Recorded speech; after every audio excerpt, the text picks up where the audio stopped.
Earlier this year, I had a major surgery, so I had several weeks to just lay in bed and binge watch shows. And one of them that I chose was 1,000-Pound Sisters. I watched all the seasons. I wasn't really thinking much about whether or not we'd do a reaction video, but it turns out there are so many really eye-opening things in this series that we can talk about and do a deep dive into the emotional and physical struggles that were showcased in that series. 1,000-Pound Sisters and the powerful life lessons hidden beneath the drama were really relatable to us. Reacting to some key moments in the series, we're going to talk to you about how toxic relationships and unresolved traumas and emotional codependency can all work together to create serious health problems. And also how those same health issues can push relationships to the breaking point, because it's a symbiotic relationship between unhealthy relationships and unhealthy physical behaviors as well. We're not really here to talk about weight management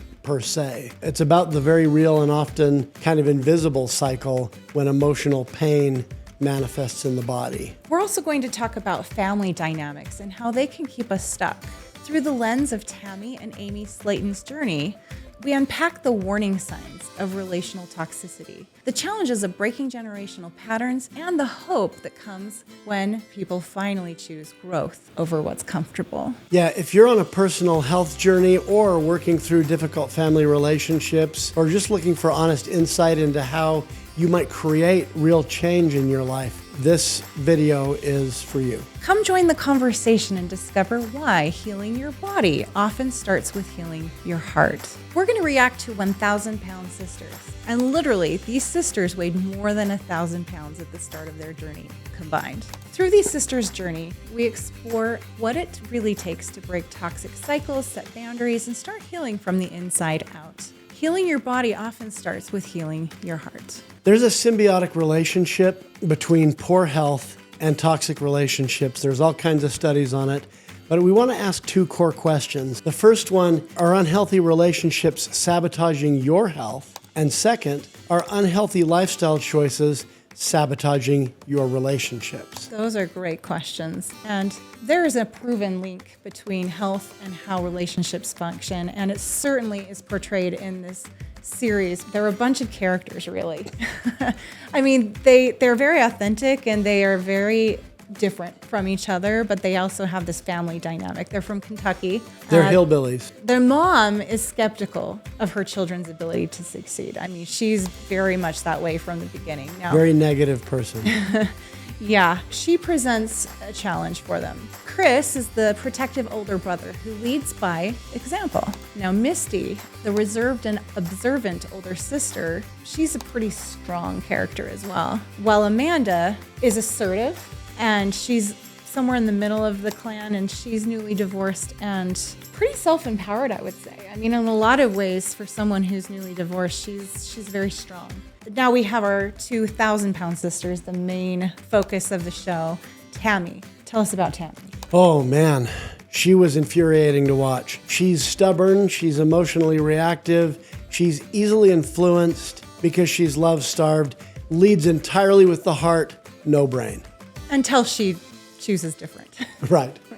Amy is the codependent youngest sister. She takes a caretaker role in every relationship in her family, and she feels like it's her job to really save everyone. So she really struggles with that, especially through what ends up being her own divorce. And I'm sorry if this is a spoiler alert if you're towards the beginning of the series. However, hopefully if you've watched an episode, you watched them all. Isn't it amazing? All 5 of those siblings ended up ultimately qualifying for and getting gastric bypass surgery to support their weight loss journeys. And it wasn't easy. I mean, they had to lose, 50 pounds each or something? Oh, well, it was different for each person, but there was a large amount of weight they had to lose to even qualify.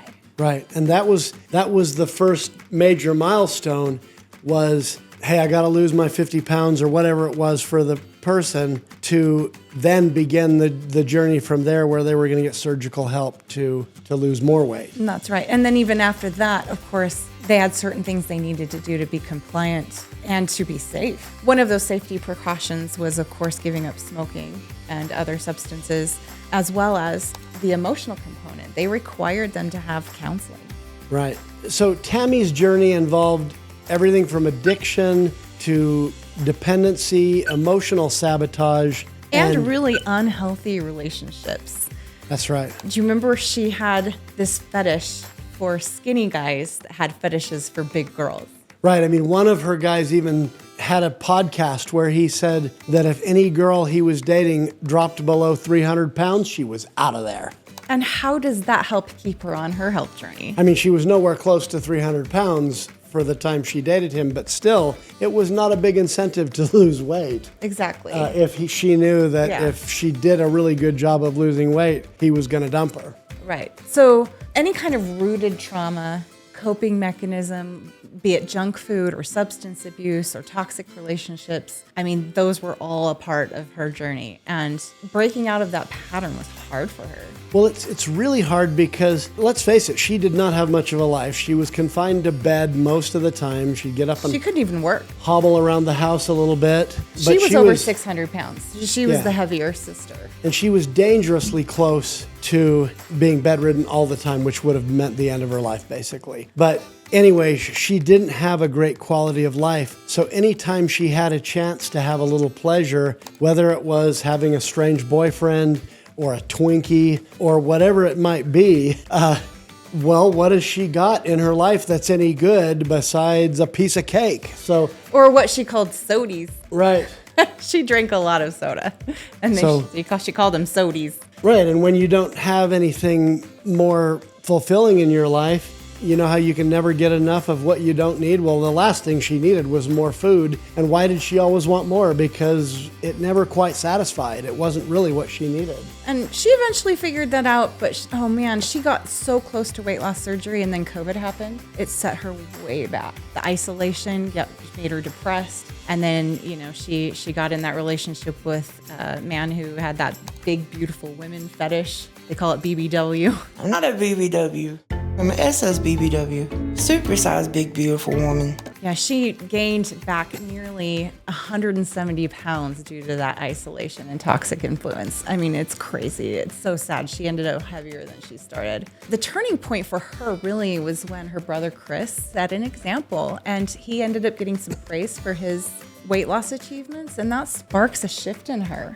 I want to throw a little ray of hope in here like we promised. So Chris, he has a really good attitude. Now, he and Amy are always pushing Tammy, and the more they push her, the more resistant she becomes to doing what they suggest. It's almost counterproductive for them to push her. But Chris takes his weight loss journey really seriously. He loses a bunch of weight, and for the first time, like in his adult life, he goes and buys a suit off the rack. He never had a suit before this. So one night he puts the suit on and everybody's telling him how great he looks in it. And he's just celebrating what seems like a small achievement, but he was able to get into a suit, and it was something he dreamed about, dressing up and going to church on Sunday. I think the moral of the story really is that if you're going to influence anyone, it's by example. And you hear Tammy that evening when he's wearing that suit and they're having the picnic outside. She says, I'm going to be having one of these nights soon. And she didn't elaborate, but I think the idea was some night soon we're going to be celebrating me losing some weight. I love that. My butterflies turning into pterodactyls. Rehab, surgery, and also a marriage to another big person, Caleb, was really what helped her heal through the shared struggle that they all had. Real support empowers change. That's the lesson here. And toxic validation derails it. Now the other sister's journey, Amy. Her journey touches on themes of codependency, motherhood, and identity loss through divorce, which is a lot of the people that we worked with in our coaching practice. The role of Tammy's lifelong caregiver made Amy an enabler and also created resentment in her at the same time. She met her surgery goal, but shifts her focus too soon after her surgery to pregnancy and family life. And she has 2 quick kids in a row to a husband who had some controlling issues, and also she just felt emotionally exhausted in that marriage, and they ultimately divorced. And there's a quote called, "I used to be the glue. Now I feel like a used up piece of gum." I used to be the glue that held our family together.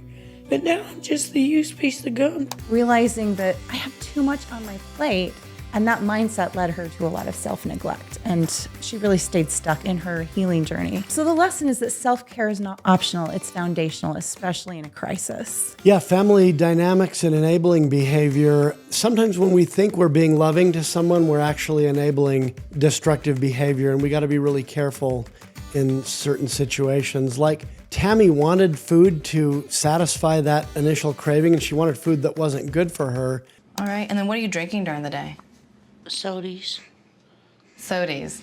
Sody pops. Okay. And people wanted to give it to her because they loved her and they didn't want her to be unhappy. And they also wanted to avoid the power struggles that were there. Right. So Yeah. just feed the beast, so to speak, and keep it docile. But that wasn't really what she needed.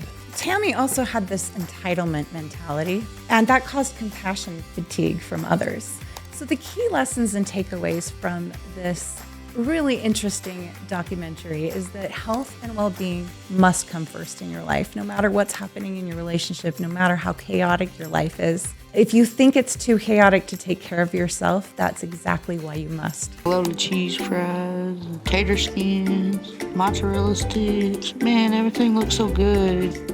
Yeah, skinny is hard. Put your health first and your well-being first, and everything else falls into place. Yeah, build yourself up mentally and emotionally as well, so that you're not needy and clinging to other people for what you need, and so that you have joy in other things besides whatever you may have an addiction to, even if it's junk food, like Tammy did. Seek out relationships that build you up and surround yourself with people who support you in living your best life. And remember, codependency is not compassion. Helping others at the expense of your own health or self-esteem or at the expense of others doesn't really help anyone in the long run.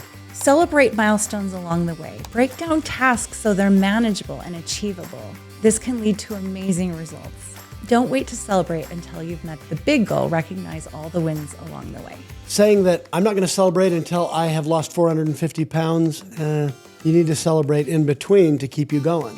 Redefine the term selfish as well. Cathy, what do we mean by that? Well, throughout the show, they refer to selfish as a thing that you do to spend time and effort getting healthy, which is really backwards to me, because in our observation of their shifting family dynamic is that the most selfish thing was when they refused to do things to be healthy, which impacted their ability to be self-sufficient and healthy in their interactions. The more unhealthy they chose to be, the more burden they were on their loved ones. It became obvious that unhealthy lives lead to the most selfish behaviors. And the opposite is true as well. Every time they were committed to a healthy lifestyle, their relationships got noticeably better. Here's our call to action. Are my relationships helping or harming my health? Write about it in the comments. Again, another one, are my health habits contributing to connection or conflict? We'd love to hear your thoughts on that in the comments as well. Please remember to like and subscribe when you make those comments. And remember to put your health first. Seek relationships that build you up and celebrate all your victories. Putting your health will bring everything else falling into place for you and for those you love. Remember, any time is a great time for more love in your life. Thank you so much for watching. This video is sponsored by New Calm, an app that will support you in living your best life. Feeling stressed? No matter what your day throws at you, in just a few minutes you can feel recharged, centered, and ready to go. Try it for yourself and feel the difference. Click on the link in our video description. Thanks for joining us for another week on LilyTube. If you enjoy what you see, support us by liking, commenting, and sharing your favorite videos with others who could benefit. As single life and relationship coaches, our mission is to help single adults intentionally heal from loss to create a happy life and healthy relationships. Keep coming back and we'll keep you encouraged. Each week, we provide new and refreshing perspectives on the challenges and opportunities of mid-single life. If you'd like to immerse yourself deeper into your own personal development and relationship journey, visit our website at loveinlateryears.com for even more resources. Don't take on divorce recovery and other relationship loss and single life alone. We are here for you.